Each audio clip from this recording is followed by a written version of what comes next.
Without planning, proper teaching is very much impossible. So Well, Thandeka Valakazi should know. She teaches at Driyashoma High School in Soweto. Last year, her school had an exceptionally high matric pass rate and was voted one of the top 100 schools in South Africa. Your teacher who is unstructured, unplanned, is going to have a problem whatever particular strategy she uses. Letitia Soholi is a grade 1 teacher at Madiba Primary in Lenasia. She emphasizes that good planning is vital for good management and good teaching. She finds that working with her colleague, Kami Dampat, is helpful. Yes, we have to actually work together. We have to. Because if you work on your own, you find it's a lot of work. Sometimes you get frustrated. So you have to actually work together so you get ideas from each other. We have to sit together, decide on what we can do, look at the community itself. What can we do? What will be relevant from those children?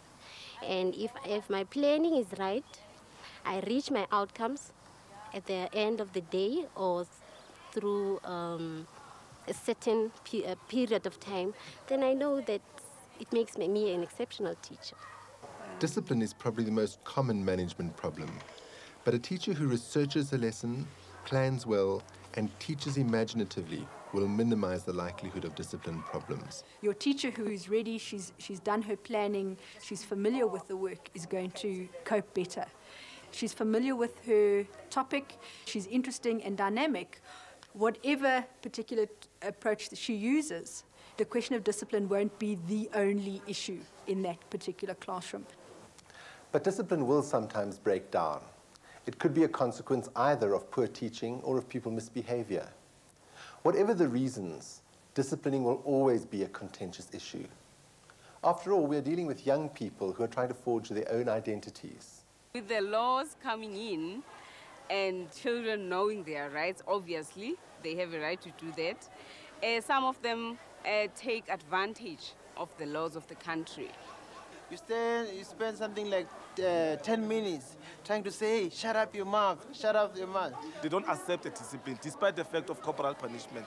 When we stopped corporal punishment, we had all those problems. But even though caning is now banned, it is still frequently being used in schools. With the African culture, it was normal for you to be given a smack. To punish them in order to maintain a discipline in a class, I think it is a very good thing. It does work.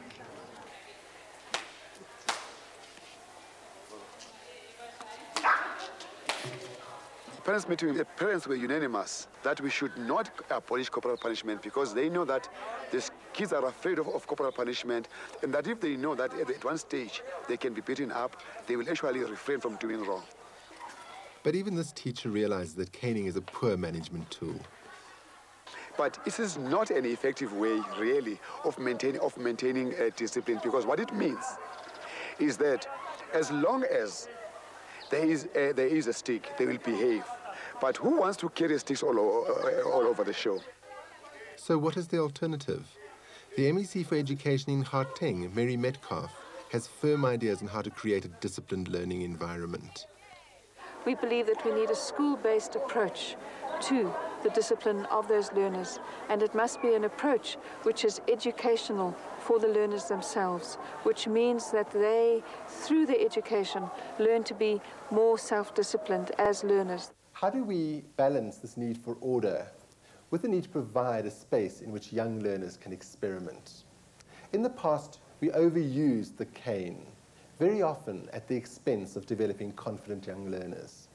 Personally, I'm opposed to the very brutish, violent corporal punishment that many of us went through in the 60s and 70s and possibly into the 80s. I was no longer there, but at least during my time, which started in 67 to 1978. I think in many instances, most teachers used excessive corporal punishment when trying to mete out discipline. And I don't think that it was necessary at that time. But I realized in high school, or at least that's what I concluded, that teachers that had to make up for many shortcomings in their teaching methods and in their overall preparation of their work, made up for that by by concentrating on the weaknesses of the pupils and punishing them for that. And now that I'm older, I also realize that possibly they were going through so many stresses themselves, and they used corporal punishment against school children as an outlet for their own frustrations. Well, that's an interesting perspective, and probably one we can all identify with.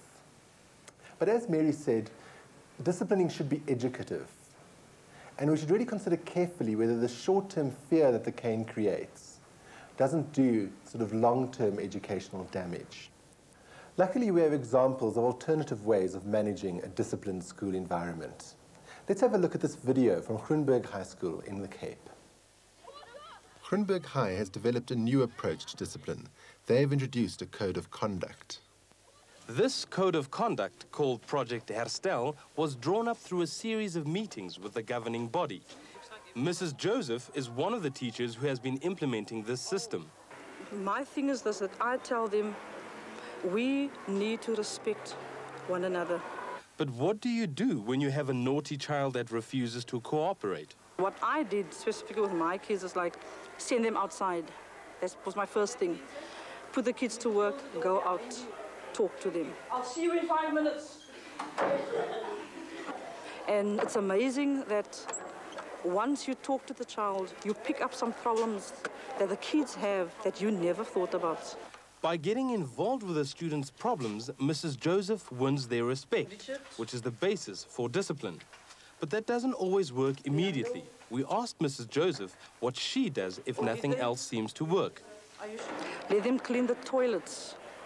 That's degrading for them. They don't want to do that.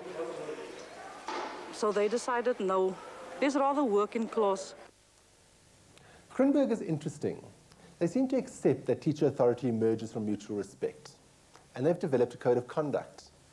But a lot of their disciplining still seems based on humiliation. For instance, is the degradation of cleaning toilets really educative in the sense that Mary Metcalf suggests it should be? St. Barnabas College near Bosmont challenges all our assumptions about teacher authority and discipline. Their students have drawn up the code of conduct. And surprisingly, and maybe horrifyingly to many teachers, it applies to those teachers too. Here at St. Barnabas College, life is orderly and disciplined. But discipline at St. Barnabas is not achieved through the cane or punishment. It is inculcated in the learners through a culture of learning and respect.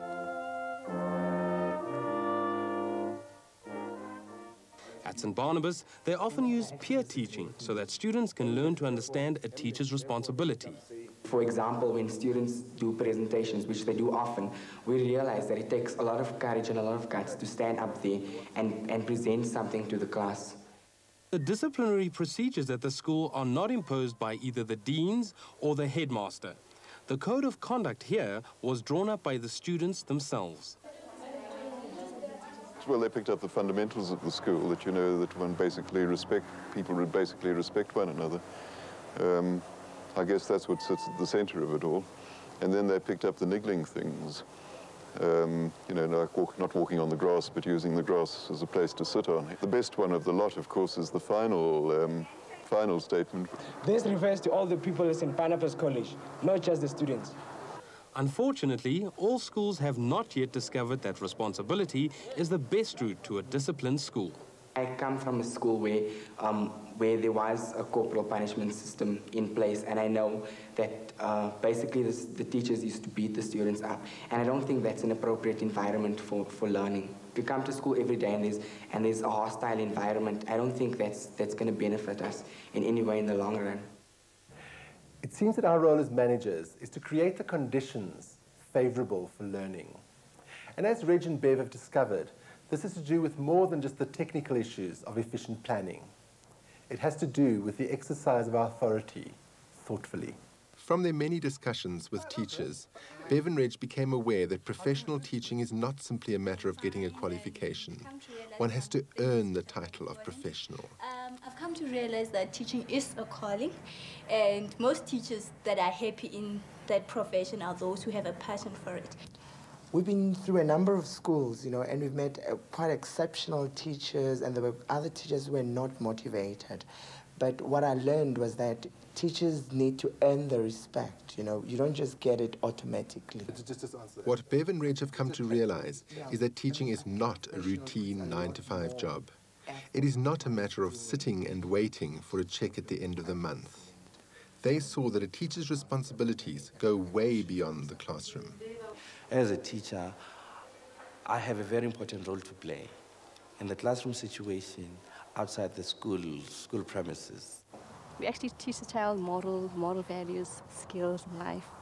It's also our responsibility, if we want to earn any respect, it's first to teach them to respect other people from other backgrounds, from other social standings, from other cultures. So it's up to me the type of product I produce.